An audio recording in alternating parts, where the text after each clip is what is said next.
What's up, everyone? Welcome back to another review. This time we're taking a look at The Night of the Hunter, directed by Charles Laughton, starring Robert Mitchum and Shelley Winters. The Night of the Hunter is about this traveling preacher who makes a living of marrying widows, then he kills them to get their money. And in this movie, the preacher named Harry Powell marries this woman named Willow, played by Shelley Winters, after her husband was pretty much executed for stealing $10,000. Now, it just so happened that Powell was in the same prison cell as the woman's husband and learns of the man finding this money. So therefore, the preacher man, known as Harry Powell, pretty much becomes a con artist and pretty much sneaks his way into this family in order to get the money. So that's basically the overall plot of this movie. So let's talk about it. I thought Night of the Hunter was absolutely excellent. This is a fantastic movie from 1955.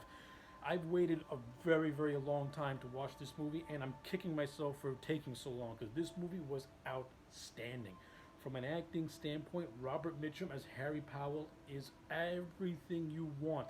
He is creepy, he is cunning, he is sneaky, and Robert Mitchum just has that intense look throughout this entire movie, and he has that drawl that when you hear him speak, you can't help but just stop what you're doing and listen to him.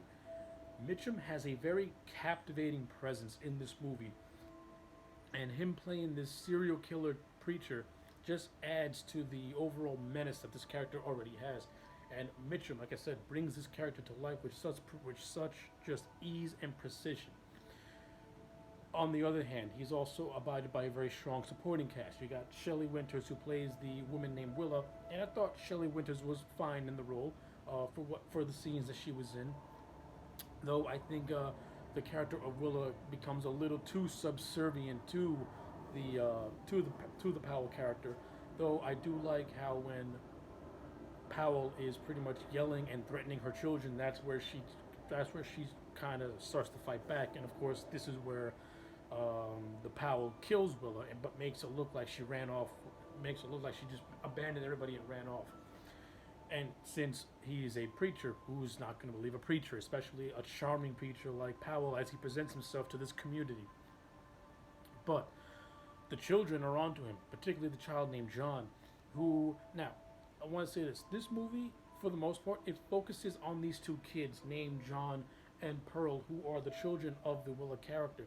And now this movie came out during a time where child actors essentially being leads in movies, they were not out of the ordinary, but they weren't really like all over the place like they are, let's say, like in the modern era.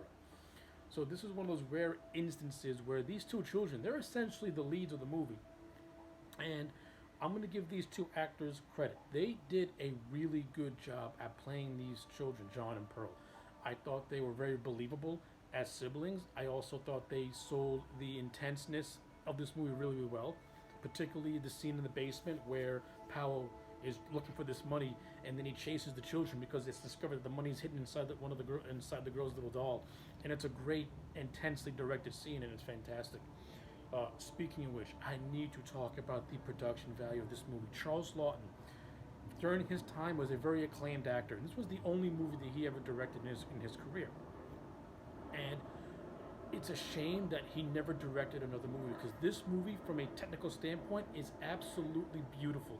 This is a stylistic and what's the word? Expressionistic type of movie. The use of shadows and contrast is so outstanding. You know, this movie has a very distinct look to it, and I just can't praise the look of this movie enough. It has fluid cinematography, outstanding, outstanding, outstanding, outstanding. And whenever you see Powell in like silhouette and where his figure is casted in black against a backdrop, it just has a very eerily painting like quality to it that just sticks in your brain. Like, the imagery in this movie is utterly fantastic. And I can't praise Charles Laughton enough for just being a creative and innovative director with this movie. You know, to me, it's a very Hitchcockian inspired type of movie. Night of the Hunter feels like it's a Hitchcock movie. And I thought Charles Laughton did a fantastic job at emulating Hitchcock, but also not directly ripping off Hitchcock. He brought his own thing to the game. Like, he took a lot from German expressionistic movies and he took a little bit of Hitchcock and he made Night of the Hunter. And what you get is a brilliant movie that is tightly written, beautifully directed, with atmosphere and suspense.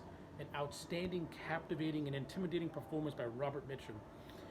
And not only that, like I said, you have a supporting cast that is great. You have Shelley Winters for the role she was in, was great. You have another actress named Lillian Gish who plays this character called Mrs. Cooper. And my second favorite character has got to be the Mrs. Cooper character.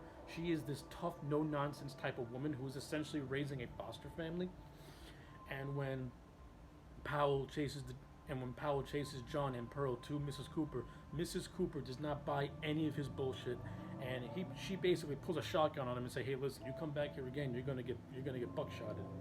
So Mrs. Cooper, to me, she's a badass, and she's great because she's one of the very few characters who stands up to Powell and is not afraid to put Powell in his place and intimidate him in a way. And I think the whole last half of this movie is actually really, really good. It is essentially a chase scene. And I just love how Powell has this like cunning, suave, manipulating nature to him, where he's able to get what he wants and get to the place where he wants to get. But when he comes across Cooper, it's a different story, and I like it. I think it's good stuff. So yeah, those are overall my thoughts on The Night of the Hunter. I have very few complaints about this movie. I think this movie is absolutely brilliant, which is why I'm going to give it a perfect 10. If you've not seen Night of the Hunter, you've got to see this movie because it is that damn good. Anyway, those are my thoughts. Let me know yours in the comment sections down below. Like the video and subscribe, and I'll check you back next time for more.